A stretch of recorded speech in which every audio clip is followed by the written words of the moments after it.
This video is for Barry, who asked about knot number 202 in the Ashley Book of Knots. We're starting with the end of our rope that will be eventually suspended from a higher elevation, maybe the ceiling. I'll grip the rope and I'll turn in an underhand loop so that this section is on top, the side that is going towards the roof here. Now I'll take my rope and I'll go underneath and then around. This section is going to go over the top, and then I'll run it through the back side of this loop. We know we're right because these two strands are not crossed. Now I'll reach from the underside of the ladder. I'll run it through this loop here. Okay. Now I'll go over the top, and then I'll run it through right next to the one we started with. And we know we did it right because we're not crossed on either side. We have our two loops and there should be a cross in the back. And that is how we would secure a Spanish bowline through the rungs. Now the nice thing about a Spanish bowline is the loops are connected through the top, and so I can adjust to make one loop smaller than the other, or I can even them out. And when tension is applied and this knot is tightened up, you will not be able to move this top line through the knot. So here I have my knot tightened up, and you'll see I'm going to try to pull this loop apart. You'll see that it won't budge. The text says a carpenter would use a sheep shank. So I'll form a letter Z or Z in honor of my Canadian friendly hunter. I'll turn in a loop on one side, throw it over the top. I'll do the same thing on the other side, form in a loop, throw it over the top. And there we have our sheep shank, okay? And so this is what we see in the text holding the ends of the ladders.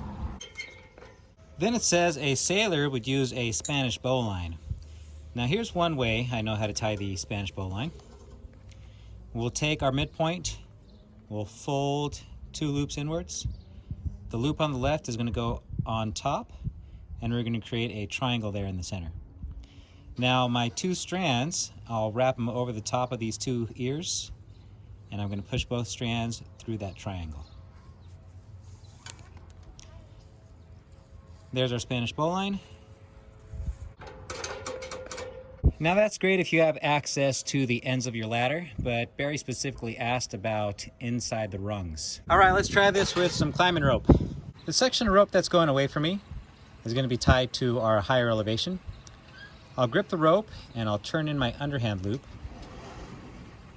Then I'll take the side that needs to be tied around. It's going to go down and under. Okay. Now this side, I'm going to throw over the top, and then I'll pull a bite through this loop. And I'm going to do it all at the same time so I'm not running the rope so much.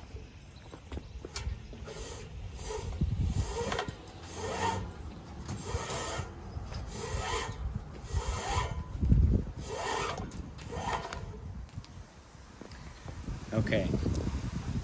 We know we're correct because these two strands are not crossed. I went from under over the top, and now this time I'm going to go over the top and under. And then I'll go back through this loop.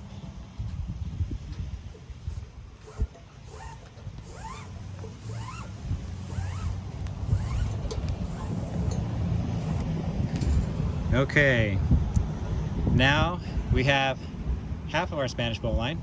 Let's create the other half. We'll go over the top. You can see there's our loop for that side, and then we'll run it through this window here, tracing our end that is going to tie up above.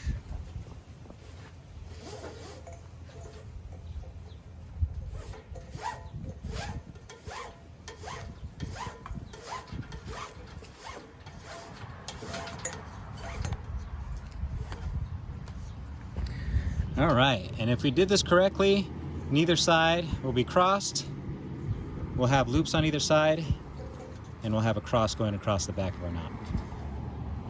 Now if we don't need so much rope going through the other end, I'll pull in about 5 feet and then a little bit more.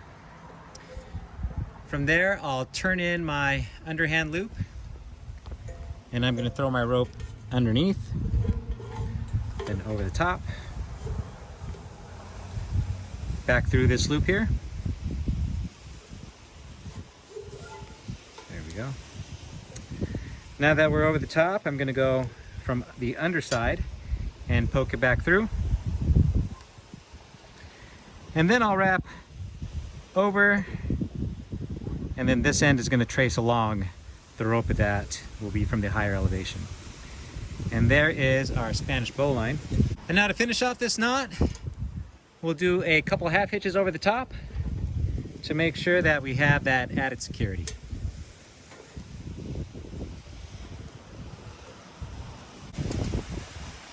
Going around 2 enclosed objects is the most difficult way to tie a Spanish bowline. So I'd suggest you practice by taking a section of rope. This one is 7 feet long.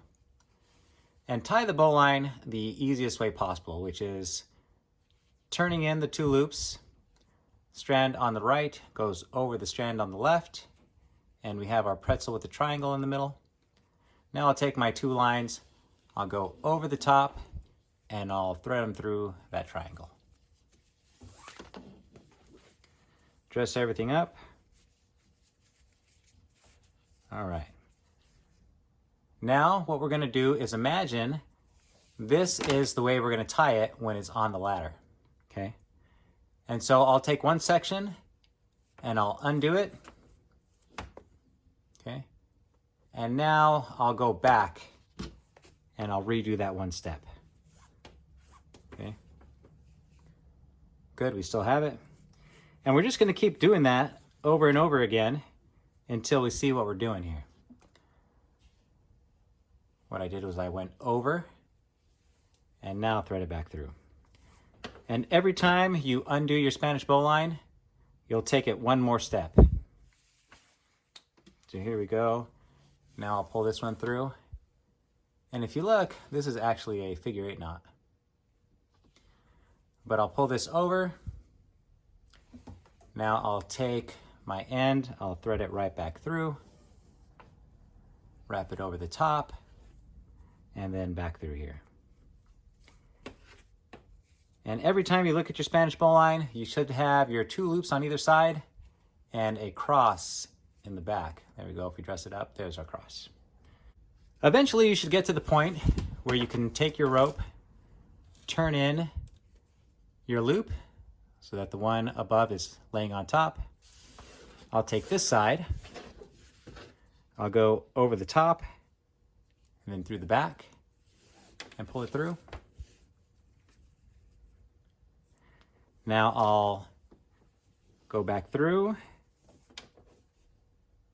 go over the top, go around and back up. There we go.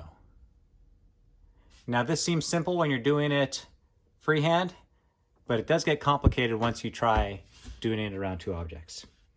Now watch out for this mistake as you're practicing. I'll turn in my loop and then I go over the top of my knee. This will be incorrect. I want to go from the underside. And I'll show you what happens if you do go over the top. So I'll go over the top, laying above the rope, go through from the back, over the top, go back through, oops, there we go, over the top and back through. Okay, now it looks like we have a Spanish bowline. The knot's looking good from front and back.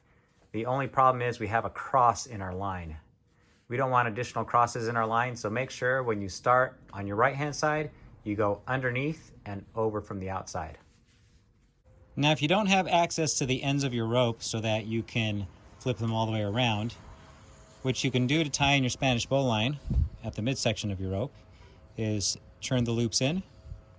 The right loop is going to go inside of the left loop. And now I'll take both these loops and I'll turn them towards me. This center loop has popped up. I want to push that back down. And when I do that, I want to adjust my lower strands so that they're sitting nice and straight. Now what I'm going to do is take this portion of my loop and I'm going to run it through this side. The opposite end is going to go through the other loop, and you'll see how it looks. Let's adjust this here. Here we go. This side of the loop is going to go up and through this loop, and that creates another loop on this side, and I'll pull that through. There we go. Our Spanish bowline.